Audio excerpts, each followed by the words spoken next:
Bienvenue tout le monde sur la chaîne Question de Perspective et cette semaine sur mon analyse du jeu Trek to Yomi. Trek to Yomi est un side-scroller hack and slash, donc un jeu dans lequel on se déplace surtout sur une plateforme qui est 2D. Oui, vous avez la possibilité des fois de vous déplacer en profondeur. Je veux dire, certains jeux faussement 2D, un peu comme les Mario Paper de ce monde, vous ont montré que c'est possible depuis fort longtemps.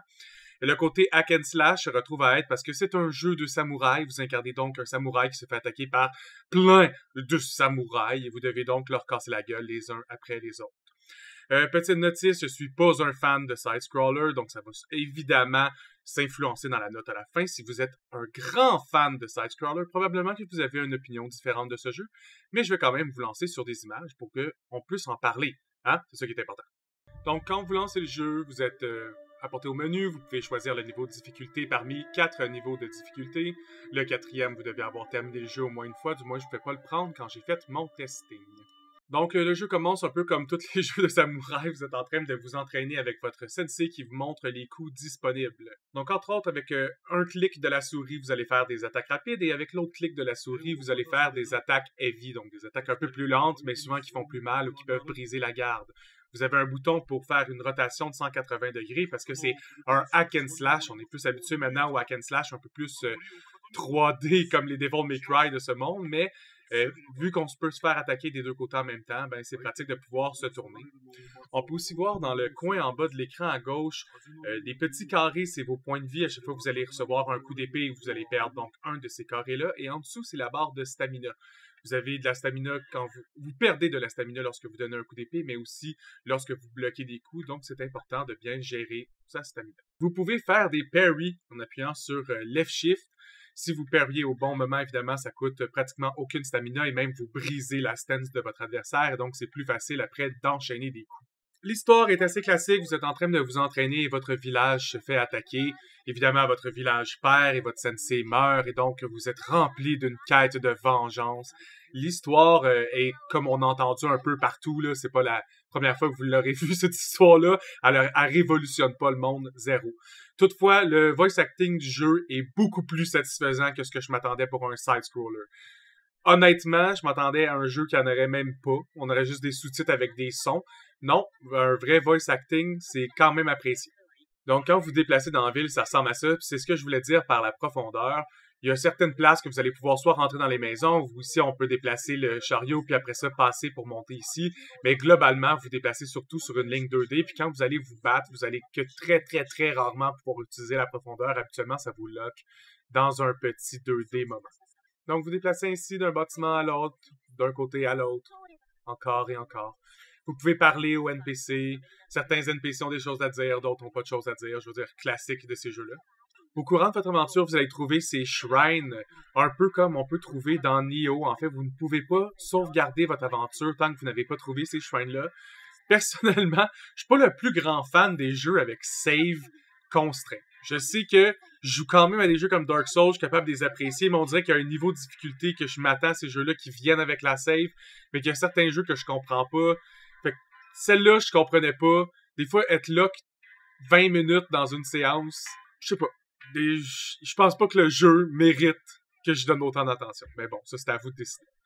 Donc par la suite, les combats se passent ainsi, les ennemis arrivent un peu un après les autres, vous pouvez les bloquer, les tuer assez rapidement, vous courez dans une autre zone du side-scroller, il y a encore des ennemis, où il y a des shrines, où il y a des paysans qui s'enfuient, vous pouvez saver pour restaurer vos points de vie au shrine aussi, évidemment. Quand les bandits vous attaquent, ben vous les tuez, tout simplement.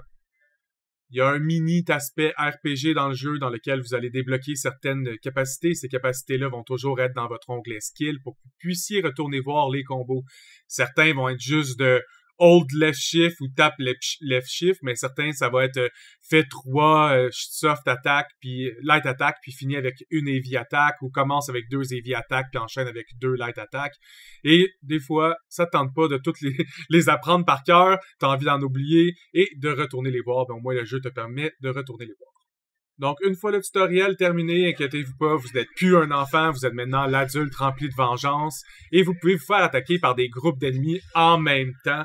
Évidemment, au début, ils essaient de pas trop vous attaquer tout en même temps, puis ça serait beaucoup trop difficile, mais ça vient rapidement répétitif. Et comme vous pouvez voir sur le côté, il y a eu un icône de kunai. Vous avez donc un range weapon d'accessible. Vous en avez pas beaucoup sur vous, mais des fois, ça permet de soit briser la garde d'un ennemi, ou l'attaquer à distance, ou juste l'affaiblir, ou essayer de vous enfuir, puis il lance un kunai. Bref, certaines stratégies juste possibles grâce à ça. Et certaines fois, vous allez pouvoir interagir avec votre environnement, comme ici, pousser l'arbre pour le faire tomber et m'en faire un pont. Bon, c'est pas les interactions d'environnement les plus folles que vous aurez vues, là, c'est très très minime, ça reste un side-scroller. Ici, c'est les skills que je vous parlais, j'ai débloqué le Stunning Combinaison en dessous de moi, juste un instant. Donc ici, ça nous dit que lorsqu'on fait Light Attack et Heavy Attack, ça fait un quick combo avec un Stunning final, donc ça a des chances de stun l'adversaire. Donc, une nouvelle combinaison et vous en débloquez au travers votre playthrough. Ou encore une autre technique comme la Light Rotation Attack qui me dit que si je recule en attaquant, puis après ça j'attaque 2 fois, ben je peux avoir 2 additional Light Attack after the Rotation Attack. Donc, vous débloquez des skills assez rapidement, du moins j'ai joué peut-être 50 minutes, puis j'en ai débloqué je pense 4-5. Je vais terminer en vous montrant le premier vrai boss dans lequel je me bats. Celui-ci n'a pas un katana, il y a une lance, et on peut voir ses points de vie alors que les autres mobs, usuellement on ne voit pas leur HP. C'était pas très divertissant comme boss battle. Je sais pas si les prochaines deviennent plus intéressantes. J'avais pas l'impression que ça rajoutait grand-chose à l'histoire. Entre autres, lui, il m'envoie des goons en ce moment. Quand je vais avoir fini de tuer les goons, il prend le relais. Parce que, tu sais, évidemment, quand il sent qu'il perd, faut que je tue tout son clan. Ça, faut que je le tue, tu sais. Et avec lui qui meurt, c'est ce qui j'avais décidé de terminer mon playthrough là-dessus, surtout avec un système de shrine. J'étais rendu à 50 minutes, je savais pas si j'allais tomber dans mon 1 heure, et j'essaie de donner juste 1 heure au jeu avant de faire mon analyse, du moins souvent. Ce jeu-là maintenant, comme j'avais dit au début, c'est un side-scroller, hack and slash. J'adore les hack and slash, je suis un gros fan des jeux à la Devil May Cry ou Bayonetta. Toutefois, j'aime mieux quand ils sont en 3 dimensions puis avec des moves beaucoup plus flashy. Je suis pas le plus grand fan de side-scroller. Toutefois, j'ai aimé le voice acting. Je trouve qu'il donne un petit aspect réalisme dans un jeu qui en a pas vraiment. Mais à cause de l'aspect side-scroller et la story que j'ai vue 872 milliards de fois, je peux pas vraiment y donner plus qu'un 5 sur 10. Puis la raison que je donne un 5 sur 10, c'est que le jeu se vend encore en haut de 20$. Je trouve ça un peu cher pour ce qu'il vaut. Moi, je suis chanceux, je l'ai eu dans un Humble Bundle, fait que globalement, il venait avec plein d'autres jeux puis il m'a pratiquement rien coûté. Mais si vous l'avez en rabais, autour de 10$, ok, il peut valoir la peine, ça va vous occuper quelques heures, vous pouvez trouver son fun, surtout si, comme je dis, si vous êtes fan de side-scroller puis vous l'avez pas essayé, ben essayez-le, surtout s'il est en rabais. S'il est pas en rabais, continuez à jouer à ceux que vous avez, c'est un 5 sur 10, c'est ce que je voulais juste dire, je vous le conseille pas tant que ça. Hein? Au plaisir de se voir sur une autre vidéo, puis à plus tout le monde.